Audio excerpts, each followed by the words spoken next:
Hello guys, very good evening. मैं अरविंद कुमार स्वागत करता हूं आप सभी का बूस्टर नर्सिंग कैरियर पॉइंट की ऑनलाइन क्लासेस के अंदर। आज फिर से हम एक शानदार सेशन लेकर आ गए हैं आपके upcoming exam NORCET, RML, SGPGI, UPPSC और आपके सभी एग्जाम एनएचएम सीएचओ। इस क्लास के साथ में फिर से हम एमसीक्यू के साथ रेशनल विद थ्योरी देखने वाले हैं। तो बिना किसी देरी के स्टार्ट करते हैं क्लास को। देखिएगा, आज की क्लास का कोट जो है वो है, यदि आपकी किसी भूल के कारण आपका कल का दिन बुरा बीता तो उसे याद कर अपना समय व्यर्थ ना करें। उसके लिए अपना आज का समय बिल्कुल भी खराब ना करें, क्योंकि आपके इस स्लाइड पर जो दिख रहे हैं आपके upcoming exam NORCET, SGPGI, RML, ये सभी डीएसएसबी आने वाले एग्जाम है। तो इनके सपनों में अभी से जुड़ जाइएगा बिना किसी देरी के। तो चलिए देखते हैं पहला एमसीक्यू जो लिया गया है आपके अपगार स्कोरिंग से। इसके अंदर बताया गया है, क्वेश्चन को जल्दी से रीड कीजिएगा और आंसर कीजिएगा। Provide 1 minute Apgar score, 1 minute पर जो अपगार स्कोर किया जाता है इन्फेंट के अंदर या न्यूबॉर्न बेबी के अंदर, विद द फॉलोइंग फाइंडिंग। उसके अंदर कुछ फाइंडिंग दी गई है, जैसे कि हार्ट रेट दी गई है अबव 100, हार्ट रेट है 100 से ऊपर। उसकी रेस्पिरेटरी एफर्ट उसका स्लो दिया गया है। मसल्स टोन के बारे में बात करें तो उसके अंदर कुछ फ्लेक्शन हो रहा है, सम फ्लेक्शन हो रहा है, मिनिमम फ्लेक्शन हो रहा है एक्सट्रीमिटीज के अंदर। और रिफ्लेक्स इरेशनलिटी देखेंगे तो इसके अंदर वाइग्रस क्राई कर रहा है बच्चा। रिफ्लेक्स इरिटेबिलिटी के अंदर वाइग्रस क्राई कर रहा है। कलर बॉडी का देख रहे हैं तो बॉडी पूरी पिंक है, लेकिन उसकी एक्सट्रीमिटीज ब्लू है। तो इसी के साथ में जल्दी से बता दीजिएगा हमारे बच्चे का अपगार स्कोर कितना आएगा, अपगार स्कोर कितना आने वाला है। बच्चों, यहाँ पर देखना है आपको अपगार के पैरामीटर कौन से होते हैं। अपगार के पैरामीटर कौन से होते हैं, उन सभी में 5 पैरामीटर होते हैं। पांचों को मैं नीचे आपको डिस्क्राइब किया हुआ हूं, उन सभी को बताने वाला हूं। उससे पहले मैं जल्दी से इस क्वेश्चन का एमसीक्यू देखूंगा। देखिए हार्ट रेट यहाँ पर कितनी दी गई है। हार्ट रेट आपकी दी गई है more than 100 beats per minute, 100 beat से ज्यादा है। और 100 से ज्यादा अगर पल्स रेट बच्चे की प्रेजेंट होती है तो हम उसको नंबर देने वाले होते हैं पूरे के पूरे 2। मार्किंग कितनी करेंगे, यहाँ पर 2 मार्किंग करेंगे। उसका रेस्पायरेटरी एफर्ट देख रहे हैं बच्चे का, रेस्पायरेटरी एफर्ट कैसा आ रहा है, स्लो और इरेगुलर है। कैसा है, स्लो और इरेगुलर है। तो इसके लिए स्लो है, इरेगुलर है या फिर मिनिमम है, इन सभी के लिए आप मार्किंग करते हैं एक। कितनी मार्किंग करते हैं, एक मार्किंग करते हैं। नेक्स्ट ध्यान रखना है यहाँ पर मसल्स टोन का। मसल्स टोन है बच्चे की कैसी आ रही है, सम फ्लेक्शन हो रहा है एक्सट्रीमिटीज के अंदर। अच्छा फ्लेक्शन नहीं है, मिनिमम फ्लेक्शन है, मैक्सिमम नहीं है। कैसा है यहाँ पर, सम या फिर मिनिमम फ्लेक्शन हो रहा है, मिनिमम फ्लेक्शन हो रहा है। इसके लिए आप मार्किंग करने वाले होते हैं एक। और रिफ्लेक्स इरिटेबिलिटी के अंदर देखेंगे बच्चा, रिफ्लेक्स के अंदर क्या कर रहा है, वाइग्रस क्राई कर रहा है, बहुत जोरों से रो रहा है बच्चा। यानी कि उसका रेस्पायरेशन बहुत अच्छे से ले रहा है और वाइग्रस क्राई बच्चा बहुत अच्छे से कर रहा है। तो उसके लिए मार्किंग करने वाले हैं 2। और लास्ट है उसकी बॉडी का कलर चेक कर रहे हैं हम। तो कलर के अंदर आप देखेंगे बॉडी उसकी पिंक है। अगर पूरी बॉडी उसकी पिंक रहे, उसमें एक्सट्रीमिटीज हैं वो भी पिंक देखने को मिलती हैं, तो ऐसी कंडीशन में हम उसको देते हैं नंबर 2। लेकिन यहाँ पर दिया गया है बॉडी तो बच्चे की पिंक है, लेकिन एक्सट्रीमिटीज के अंदर साइनोसिस देखने को मिल रही है, ब्लूनेस देखने को मिल रही है। ऐसी कंडीशन में मार्किंग करने वाले हैं एक। तो यही टोटल नंबर पूछा गया है, कितना स्कोर कर रहा है बच्चा। तो देखिए टोटल स्कोर कर रहा है 2 और एक 3 और एक 4 और 2 6 और एक 7। टोटल नंबर जो बच्चा गेन कर रहा है वो कितना कर रहा है, 7। बच्चा टोटल नंबर गेन कर रहा है 7। और यही एग्जाम के अंदर पूछा गया है कि बच्चा कितना स्कोर कर रहा है। तो ए जिस जिसका आंसर आ रहा है, ए जिस जिसका आंसर आ रहा है वो सभी अपना हम इम्प्रेशन जल्दी से लाइक कर दीजिएगा और अपना कमेंट जल्दी से छोड़ दीजिएगा कि हाँ सर आप मेरा भी क्वेश्चन अच्छा गया है। तो चलिए इसी के साथ में देखते हैं हम अपगार स्कोरिंग के बारे में। अपगार स्कोरिंग सिस्टम 5 पैरामीटर बताए थे मैंने, पांचों पैरामीटर यहाँ पर ये दिए गए हैं। सबसे पहले हम एक्टिविटी या मसल्स टोन को देखते हैं। अगर एब्सेंट रहती है तो हम नंबर देते हैं उसको 0। फ्लेक्स्ड आर्म है या फिर मिनिमम टोन देखने को मिल रही है तो 1 नंबर देंगे और बच्चा पूरा एक्टिव है और मैक्सिमम टोन देखने को मिल रही है तो हम नंबरिंग करते हैं उसके लिए 2। ऐसे ही इसके अंदर पल्स चेक करेंगे, अगर एब्सेंट है, पल्स नहीं आ रही है तो मार्किंग करते हैं 0। अगर 100 से कम है तो मार्किंग करेंगे 1 और 100 से ऊपर है तो मार्किंग करते हैं 2। इसी तरह से हम ग्राइमेज देखने वाले होते हैं। ग्राइमेज के अंदर भी आप देखेंगे रिफ्लेक्स इरिटेबिलिटी देख रहे हैं आप। अगर बच्चा फ्लॉपी है, कैसा है, फ्लॉपी है तो उसको नंबरिंग करने वाले हैं 0। रिफ्लेक्स देख रहे हैं बच्चे के अंदर मिनिमम आ रहे हैं उसके रिफ्लेक्स तो नंबरिंग करेंगे 1। और मैक्सिमम है या फिर प्रॉम्प्ट रेस्पॉन्स टू स्टिमुलेशन, तुरंत स्टिमुलाई के साथ में रेस्पॉन्स कर रहा है तो उसको नंबरिंग करने वाले हैं 2। नेक्स्ट देखेंगे इसके अंदर ए मीन्स दिया गया है अपीयरेंस या फिर कलर। इसमें अगर पूरा बच्चा होल बॉडी ब्लू आ रही है तो ऐसी कंडीशन में हम मार्किंग करने वाले हैं 0। और बॉडी तो पिंक है लेकिन ब्लू एक्सट्रीमिटीज आ रही हैं, जैसा कि एग्जाम में था अभी अपने अभी एमसीक्यू में था, उसके लिए मार्किंग करने वाले हैं 1। और पूरी बॉडी पिंक है तो उसके लिए नंबरिंग देते हैं 2। कितनी नंबरिंग देंगे, 2। लास्ट देखते हैं रेस्पिरेटरी एफर्ट के बारे में। रेस्पिरेटरी एफर्ट बिल्कुल एब्सेंट है, बच्चा क्राई नहीं कर रहा है, चुपचाप है तो इसमें नंबरिंग करेंगे 0। और स्लो एंड इरेगुलर है तो इसमें नंबरिंग देंगे 1। और अगर उसमें बच्चा वाइग्रस क्राई कर रहा है, तेजी से रो रहा है बच्चा, लुस्ट्री क्राई कर रहा है तो नंबरिंग देते हैं 2। इस तरह से हम टोटल अपगार स्कोर देखते हैं। अपगार स्कोरिंग में हम करेंगे इसका, अगर बच्चे का अपगार स्कोर कितना आया, 8 से 10 के बीच में आ रहा है, कितना आया 8 से 10, तो बच्चा कैसा है अपना, अच्छा है, गुड अपगार स्कोर है, बहुत अच्छा अपगार स्कोर आया है। अपगार स्कोर बहुत अच्छा आया है। ऐसी कंडीशन में जो रूटीन केयर कीजिए बच्चे की, रूटीन केयर कीजिए और बच्चे को आप घर भेज सकते हैं। रूटीन केयर के साथ में बच्चे को घर पे भेज सकते हैं। अगर बच्चे का अपगार स्कोर आया है 4 से लेके 7 के बीच में तो ये कैसा आया है, ये तो ऊपर वाला अपगार स्कोर बहुत अच्छा था, ये अपगार स्कोर अच्छा नहीं है, मिनिमम है ये, सॉरी मॉडरेट अपगार स्कोर आया है, ये मॉडरेट आया हुआ है। इसके अंदर बच्चे की कंडीशन अच्छी नहीं है। इसमें रूटीन केयर के साथ में बच्चे को हमें क्या देनी पड़ती है, O2 थेरेपी देनी पड़ती है बाई वेंटिलेटर, बाई वेंटिलेटर।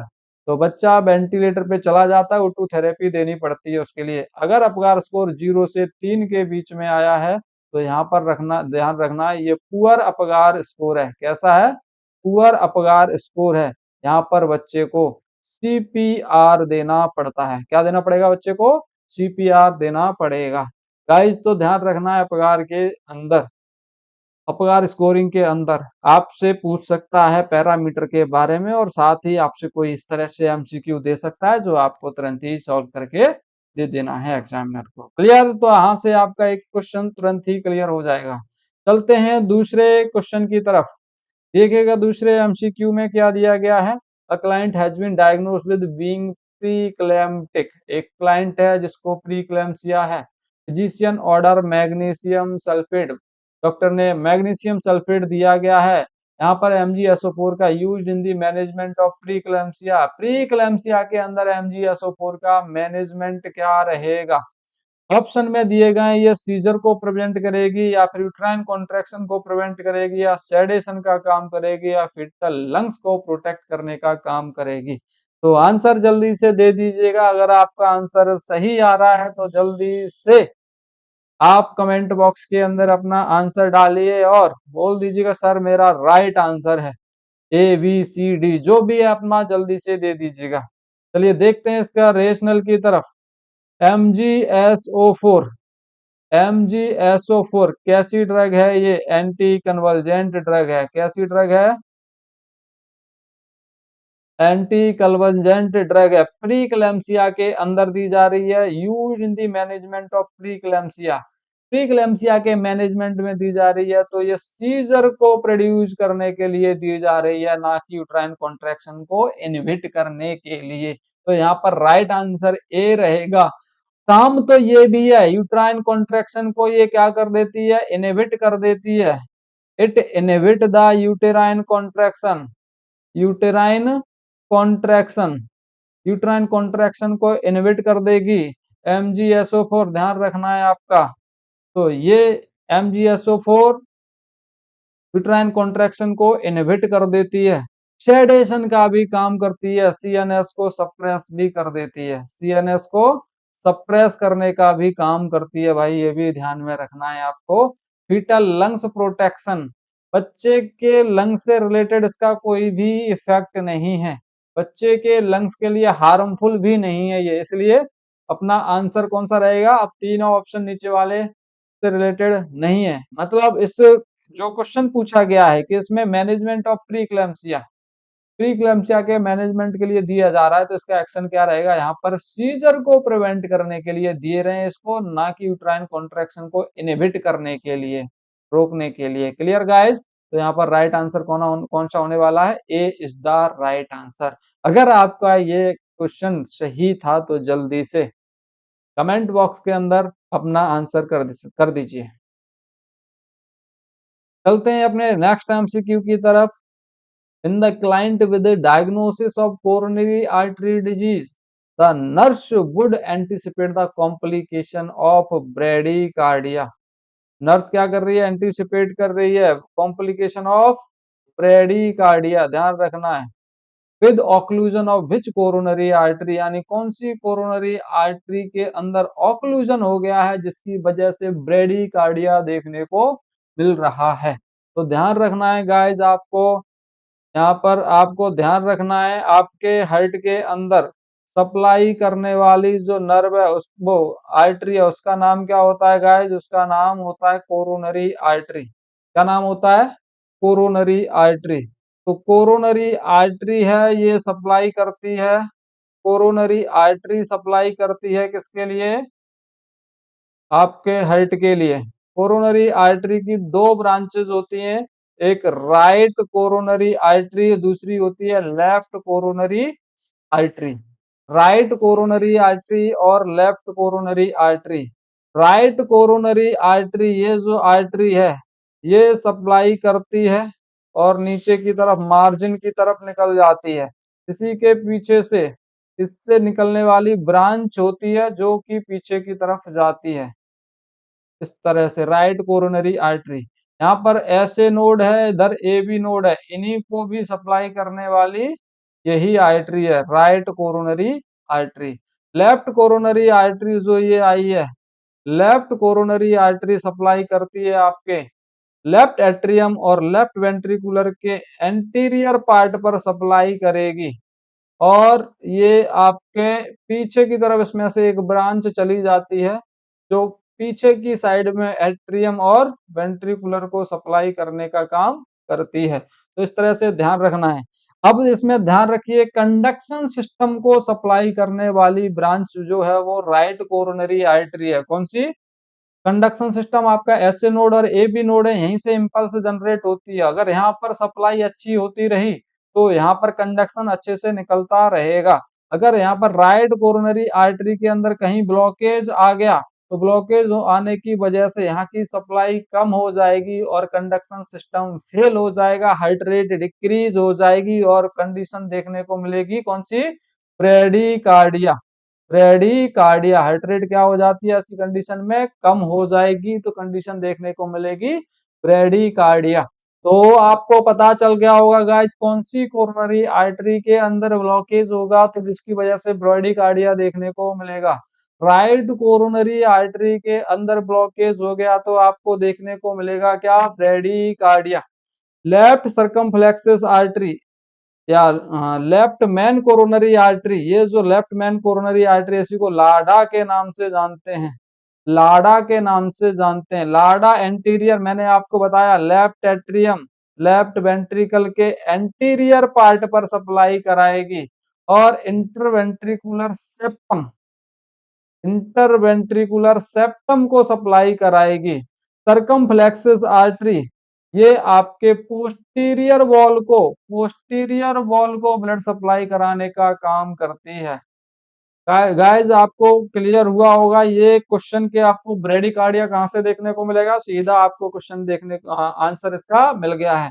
तो जिसका पहले से इसको आता है तो जल्दी से थंब इम्प्रेशन के साथ में अपना कमेंट बॉक्स के अंदर जल्दी से जवाब को डाल दीजिएगा। हम चलते हैं अपने नेक्स्ट एमसीक्यू की तरफ। नेक्स्ट एमसीक्यू है अपना बर्न से रिलेटेड। किससे रिलेटेड है, बर्न से रिलेटेड। तो देखिएगा, when the nurse is evaluating lab data, nurse एक इवैल्यूएट कर रही है लैब डाटा को for a client 18 to 24 hours after a major thermal burn. अभी क्लाइंट को एडमिट हुए 18 से 24 घंटे हुए हैं और वो क्लाइंट है थर्मल बर्न का। तो expected physiological changes would indicate which of the following. इसमें से कौन सा एक एक्सपेक्टेड चेंजेस है जो देखने को मिल रहा है, बाकी तीन देखने को नहीं मिलेंगे, एक आपका इसमें राइट आंसर होगा, वही आपको देखना है। Elevated serum sodium level, elevated serum calcium level, elevated serum protein level और एलिवेटेड हेमाटोक्रिट वैल्यू। तो ध्यान दीजिएगा क्वेश्चन की तरफ। अगर इसका आंसर आपको पता है तो जल्दी से कमेंट में मेंशन कर दीजिएगा और अपना थंबनेल इंप्रेशन करके बताइए कि सर मेरा राइट आंसर है। तो चलते हैं अपने इस रेशनल की तरफ। ध्यान देखना है इसमें serum sodium level plus serum calcium level, serum sodium और कैल्शियम दोनों ही क्या देखने को मिलते हैं, ब्लड के अंदर डिक्रीज देखने को मिलते हैं, डिक्रीज देखने को मिलेंगे just after burn, just after burn. Burn वाली कंडीशन में ये दोनों कैसे देखने को मिलते हैं, कम देखने को मिलते हैं, क्योंकि calcium and sodium, calcium and sodium enter हो जाते हैं, enter into oedema fluid, oedema fluid, ऐसा फ्लूइड जो एडिमा कॉज कर रहा है, सेल के बाहर आ गया है, यानी कि वो ब्लड वस्कुलर नहीं है, वो फ्लूइड कैसा नहीं है, ब्लड वेसल्स के अंदर नहीं है, वो इंटरस्टिशियल स्पेस के अंदर आ गया है। और कुछ जो कैल्शियम होता है वो इंट्रासेल्यूलर हो जाता है, सेल के अंदर एंटर हो जाता है, जिसकी वजह से जो ब्लड के अंदर वस्कुलर फ्लूइड जो है उसके अंदर कैल्शियम और सोडियम की कमी देखने को मिलती है in the client of burn. Burn वाले पेशेंट में कैल्शियम और सोडियम दोनों ही कम देखने को मिलते हैं। एलिवेटेड नहीं होगा इसका आंसर, अगर यहाँ पर डिक्रीज होता तो ये जरूर हम इसको एक्सपेक्ट कर सकते थे। दूसरा, सीरम प्रोटीन लेवल एलिवेटेड दिया गया है, ध्यान रखना है सीरम प्रोटीन लेवल, इसकी भी वैल्यू क्या हो जाती है गाइस, कम हो जाती है। क्योंकि क्योंकि कैपिलरी परमिएबिलिटी बर्न होने के कारण, कैपिलरी परमिएबिलिटी बर्न होने के कारण इंक्रीज हो जाती है, जिसकी वजह से प्रोटीन क्या होने लगता है, लीकेज होने लगता है। और ये कंडीशन जब तक ठीक नहीं होती, जब तक क्लाइंट अपना पूरी तरह से हील नहीं हो जाता। जब क्लाइंट हील हो जाएगा तब ये प्रोटीन लॉस होना रुक पाएगा उसका, और तब जाके प्रोटीन एलिवेटेड होगा। तो अभी तो प्रोटीन भी कम देखने को मिलेगा ब्लड के अंदर, सोडियम भी कम देखने को मिलेगा और कैल्शियम भी कम देखने को मिलेगा।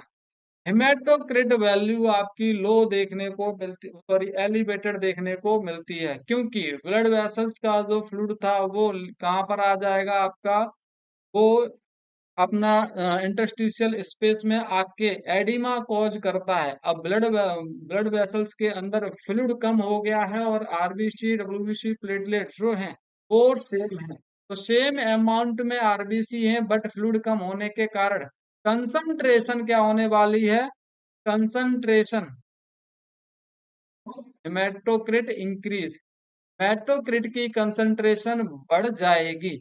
और जब हम इसका हेमाटोक्रिट वैल्यू चेक कराएंगे तो बढ़ा हुआ देखने को मिलेगा। क्लाइंट में एनीमिया तो देखने को मिलेगा, ये लेटर कंडीशन में देखने को मिलेगा, क्योंकि अभी बर्न का 18 से 24 घंटे होते हैं। तो जब तक क्लाइंट को हम पूरा फ्लूइड देते रहेंगे, हाइड्रेट करते रहेंगे, तब तक उसके अंदर हम एनीमिया को सर्च नहीं कर पाएंगे। क्यों? क्योंकि अंदर उसके अंदर हेमाटोक्रिट की कंसंट्रेशन क्या आएगी, बढ़ी हुई देखने को मिलेगी। इसलिए हेमाटोक्रिट वैल्यू क्या रहेगी, बढ़ी हुई मिलेगी। राइट आंसर जो होने वाला है इस क्वेश्चन का, डी होने वाला है। कौन सा? डी होने वाला है। तो अगर ये आपको समझ में आया है तो जल्दी से थंब इम्प्रेशन दे दीजिएगा आप सभी। चलते हैं नेक्स्ट एमसीक्यू की तरफ। What is the most effective method? इसमें देखिएगा, most effective method identify early breast cancer lumps. Breast cancer lumps को आइडेंटिफाई करने वाला मोस्ट इफेक्टिव मेथड कौन सा होगा? मोस्ट इफेक्टिव मेथड कौन सा होगा? ऑप्शन में दिया गया है मैमोग्राम एवरी 3 ईयर, दूसरा yearly checkup performed by physician, third है अल्ट्रासाउंड और फोर्थ है मंथली ब्रेस्ट सेल्फ एग्जामिनेशन। ध्यान दीजिएगा, इफेक्टिव मेथड पूछा गया है आपसे in the case of early breast cancer का। तो अर्ली ब्रेस्ट कैंसर का कौन सा देखने को मिलेगा आपको इफेक्टिव? अर्ली ब्रेस्ट कैंसर यानी कि ये एल्डरली पेशेंट, सॉरी, ये हमारे जो पेशेंट हैं उनके अंदर यंगर पेशेंट में देखने को मिल रहा है। Early breast cancer younger patient को होगा, और यंगर पेशेंट के लिए जो बेस्ट मेथड है वो कौन सा रहेगा? वो कौन सा रहेगा? आपका मंथली वाला रहेगा। Monthly breast self examination, breast self examination, PSE, PSE, ये इसका बेस्ट आंसर रहेगा। अगर यहाँ पर रहता एल्डरली फीमेल के अंदर कौन सा रहेगा, तो एल्डरली फीमेल में ध्यान रखना है ऐसी फीमेल जिसकी एज कितनी है, एज मोर देन 40 ईयर, 40 साल से ज्यादा है, तो ऐसी फीमेल के अंदर हम मैमोग्राम बेस्ट आंसर मानते हैं। तो मैमोग्राम को बेस्ट आंसर मानते हैं, लेकिन अभी मैमोग्राम बेस्ट आंसर नहीं रहेगा। अपना राइट आंसर जो होने वाला है वो कौन सा रहेगा? ब्रेस्ट सेल्फ एग्जामिनेशन रहेगा। बी ऑप्शन दिया गया था yearly checkup performed by physician. Yearly checkup हो रहा है इसमें, तो अर्ली ब्रेस्ट कैंसर को ये आइडेंटिफाई नहीं कर पाएगा, और अल्ट्रासाउंड में कैंसर कैसे भी आइडेंटिफाई नहीं होता। ये ओनली और ओनली सिस्ट और लंप को बताने का काम करेगा, कैंसर को बताने का काम नहीं कर। क्लियर? तो यहाँ से आपको एक एमसीक्यू देखने को मिल सकता है, जल्दी से इसको भी अपने नोट्स में नोट डाउन कर लीजिएगा। तो नेक्स्ट एमसीक्यू की तरफ आ गए हैं, बहुत ही इंपॉर्टेंट और बहुत ही शानदार एमसीक्यू है, देखिएगा इसको। To ensure proper client education, the nurse should teach the client taking sublingual nitroglycerin. एक क्लाइंट है, उसके लिए नर्स टीच कर रही है किसके रिगार्डिंग? सबलिंगुअल नाइट्रोग्लिसरीन के regarding. To expect which of the following responsibility response with administration. To expect, nurse कौन सा रेस्पॉन्स पेशेंट का एक्सपेक्ट करेगी जब क्लाइंट उसको ले रहा होगा सबलिंगुअल नाइट्रोग्लिसरीन को? तो उसको क्या क्या देखने को मिल सकता है?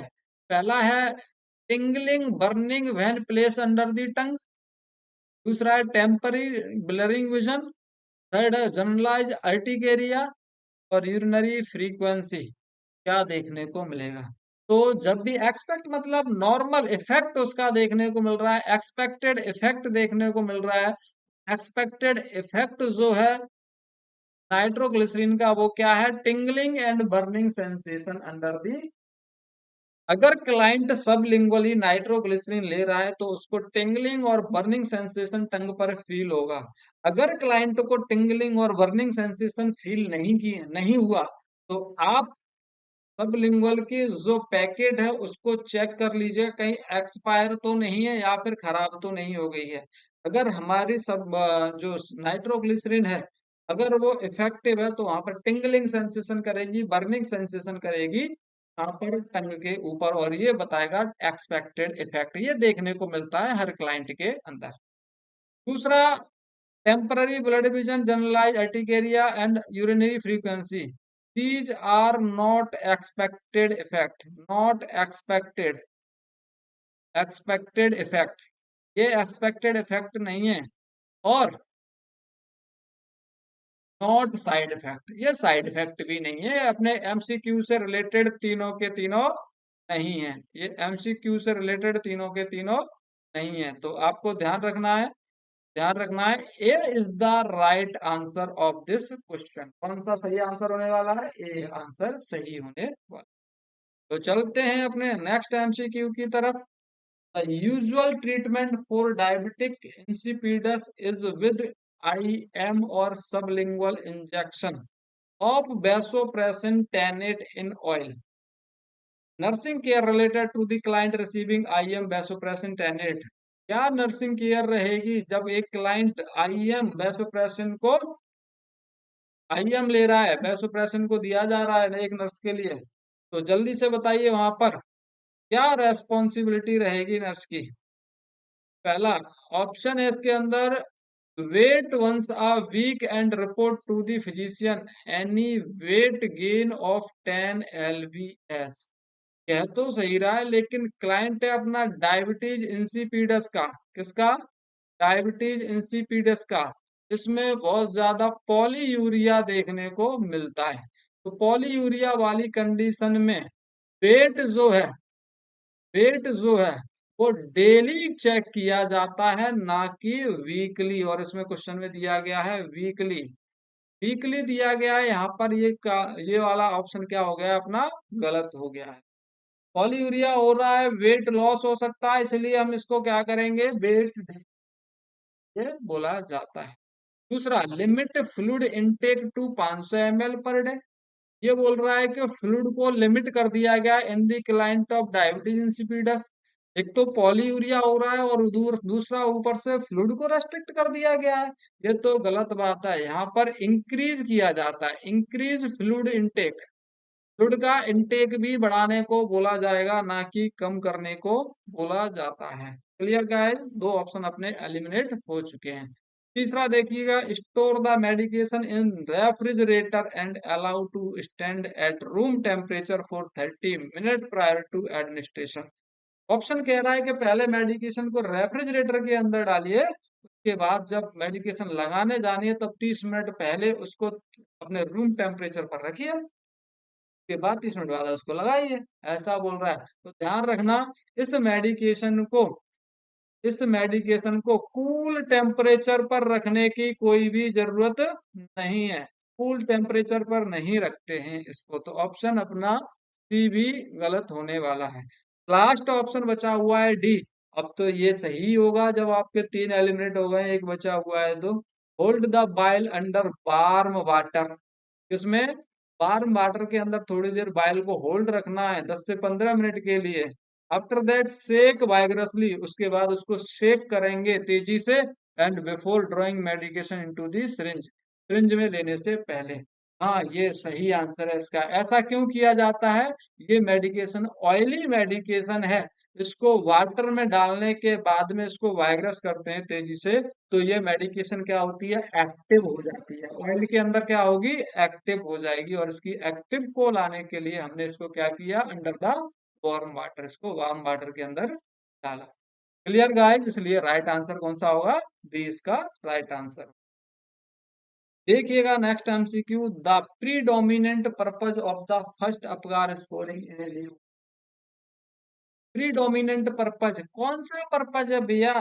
पहला जब बच्चा आता है तो उसके लिए पहला जब उपकार स्कोरिंग करते हैं उसका क्या पर्पज है? Determine gross abnormal motor function, motor function को पता करने के लिए। या फिर दूसरा, ऑब्टेन अ बेसलाइन और comparison with the infant future adaptation to environment, बच्चा एनवायरनमेंट में अडेप्ट हो पाएगा या नहीं हो पाएगा फ्यूचर में, उसको पता करने के लिए। अगर तीसरा, evaluate the infants vital function, बच्चे के वाइटल सारे के सारे अच्छे हैं या नहीं है, तो इवेल्युएट करने के लिए। और last, determine the extent of congenital mall formation, determine the extent of congenital mall formation, कोई बच्चे को कंजेनाइटल माल फॉर्मेशन हुई है और कितनी एक्सटेंड हुई है, कितनी बड़ी हुई है, उसको पता करने। तो इसमें सारे के सारे ऑप्शन गलत हैं, एक ऑप्शन आपका सही है जो है C. C is the right answer of this question, C is the right answer. Next देखिएगा, नेक्स्ट एमसीक्यू की तरफ चल रहे हैं और इस सेशन का लास्ट एमसीक्यू होगा, haemotympanum and otorrhoea are associated with which of the following head injury. Haemotympanum and otorrhoea दिया गया है यहाँ पर। हेमेटोटिम्पैनम मतलब ब्लड कहाँ पर आ गया है, behind the ear drum. Ear drum, blood कहाँ पर है, ईयर ड्रम के पीछे, बोले तो टिम्पैनिक मेम्ब्रेन के पीछे ब्लड आ गया है। और ऑटोरिया, ऑटोरिया बोले तो ईयर से कुछ क्या हो रहा है, लीकेज हो रहा है, उसको हम क्या बोलते हैं, ऑटोरिया। ये सिम्टम्स दिखाई दे रहे हैं, कौन से टाइप का हेड इंजरी होगा। तो गाइस ध्यान रखिएगा, जब बेसिलार स्कल फ्रैक्चर होता है तब वहां पर आपको दिखाई देंगे raccoons eye, raccoons eye, battle sign, battle sign, haemotympanum, haemotympanum, haemotympanum, otorrhoea, otorrhoea and CSF leakage होगा from nose, leakage from nose, nose से भी सीएसएफ लीकेज होगा। अगर ये सिम्टम्स आपको दिखाई दे रहे हैं तो समझ जाना क्लाइंट अपना कौन सी हेड इंजरी का है, बेसिलार हेड इंजरी का क्लाइंट है। बेसिलार मतलब है कि हाँ इसको इंजरी कहाँ हुई है, इंजरी हुई है, injury of base of the skull, base of the skull. तो स्कल के बेस पर इंजरी हुई है जिसकी वजह से ये ब्लड है वो बाहर आ रहा है, तो हम बोलते हैं बेसिलार स्कल फ्रैक्चर। चलिए देखते हैं कुछ इमेजेस के साथ में फ्रैक्चर को। तो यहाँ पर दिखाई दे रहा होगा ये स्कल बोन है, ये क्या है, स्कल है। ये लास्ट जो रेड कलर से मैंने बनाया है वो क्या है, स्कल है। और स्कल के नीचे एक लेयर दी गई है, ध्यान दीजिएगा, ये जो आपको दिखाई दे रही है आसमानी कलर की ये वाली, ये जो दिखाई दे रही है आपको, ये क्या है, ड्यूरामेटर, क्या है ये, ड्यूरामेटर है। अब देखिएगा ये ड्यूरामेटर यहाँ पर कुछ धस भी गई है अंदर की तरफ, तो ड्यूरामेटर से ऊपर, ड्यूरामेटर से ऊपर की तरफ क्या हुआ है, यहाँ पर ब्लड एक्यूमुलेट हो गया है, ये क्या हो गया है, ब्लड इकट्ठा हो गया है, कहाँ पर, ड्यूरामेटर से ऊपर। इसको हम बोलते हैं एपिड्यूरल स्पेस, और यहाँ पर इंजरी होने के कारण ये क्या हो गया है, यहाँ पर ब्लड का कलेक्शन हो गया है। यहाँ पर आर्टीरियल ब्लड होता है, यहाँ पर आर्टरी होती है, कौन सी, मेनिंजियल आर्टरी होती है, वो रप्चर होने के कारण ऐसा देखने को मिलता है। दूसरा स्पेस देखो ड्यूरामेटर के नीचे की तरफ, ड्यूरामीटर के नीचे की तरफ यहाँ पर भी ब्लड इकट्ठा हो गया है, ये वीनस ब्लड है। वीनस ब्लड क्यों बोलते हैं, क्योंकि ड्यूरामीटर के नीचे सब ड्यूरल स्पेस होता है, उसके अंदर क्या रहती है, आपकी वेन्स रहती है, क्या रहती है, वेन रहती है, और उसके रप्चर होने के कारण यहाँ पर भी ब्लड इकट्ठा आता है। क्लियर गाइस, इसको हम एक को बोलते हैं एपीड्यूरल हेमेटोमा, जो ड्यूरामेटर के ऊपर हुआ उसको एपीड्यूरल हेमेटोमा बोलते हैं, और जो ड्यूरामेटर के नीचे हुआ उसको सब ड्यूरल हेमेटोमा के नाम से जानते हैं। क्लियर, तो देखिएगा तीसरा क्वेश्चन इसी का, बैसिलार स्कल फ्रैक्चर कौन सा होता है। ये आपका एक खोपड़ा बनाया गया है, ये स्कल बनाया गया है, इसमें से ब्रेन को अलग कर दिया गया। अब देखो जो ऑर्गन बचे वो देखो, ये ईयर दिख रहा है इधर, ये आपको दिख रहा है, ये एक ओपनिंग दिख रही है, और ये नोज वाली ओपनिंग है इधर। तो इन्हीं ओपनिंग के कारण क्या होता है, ब्लड इधर उधर चला जाता है, इसी वजह से आपको क्या देखने को मिलता है, सिम्टम्स देखने को मिलते हैं। कौन से सिम्टम्स बताए थे, बैटल साइन बताया था। बैटल साइन होता है आपका ईयर के पीछे आपका अकाइमोसिस होना, ईयर के पीछे अकाइमोसिस होना। क्या देखने को मिल रहा है यहाँ पर, रेट्रो ऑरिकुलर एकाइमोसिस देखने को मिल रही है, इसको बोलते हैं बैटल साइन। कौन सा साइन बोलते हैं, बैटल साइन, बैटल साइन के नाम से जानते हैं हम इसको। बैटल साइन किसका सिम्टम है, ये बैसिलार स्कल फ्रैक्चर का। दूसरा ये देखने को मिल रहा है आपको रैकून्स आई, रैकून्स आई, रैकून्स आई, और तीसरा ये देखने को मिल रहा है मैटो टिम्पेनम। मेटोटिम्पेनम, टिम्पेनिक मेम्ब्रेन के पीछे क्या है, यहाँ पर ग्लूड एक्युमुलेट हो गया है। तो ये सारे के सारे सिम्टम्स किसके हैं, आपके बेसिलर स्कल फ्रैक्चर के चल रहे हैं। तो ये जो एक सेशन था आपका, शानदार सेशन, जबरदस्त सेशन था आपका। तो जल्दी से क्लास में जल्दी से लाइक शेयर सब्सक्राइब कर दीजिएगा, और इस क्लास को शेयर करना नहीं भूलिएगा। मिलते हैं जल्दी से आपको नेक्स्ट एमसीक्यू क्लास के अंदर। तब तक के लिए आप सभी का दिन शुभ हो।